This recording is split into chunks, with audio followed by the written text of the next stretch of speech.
kwanza na furaha, nitaimba na kucheza, washa mishumaa, weka keki juu ya meza, oh ila usinicheke, nimekuletea zawadi kidogo lichobarikiwa.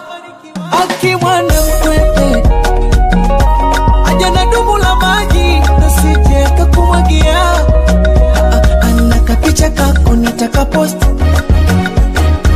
poso kupenda itawa cost. Leo siku yako nishajikoki,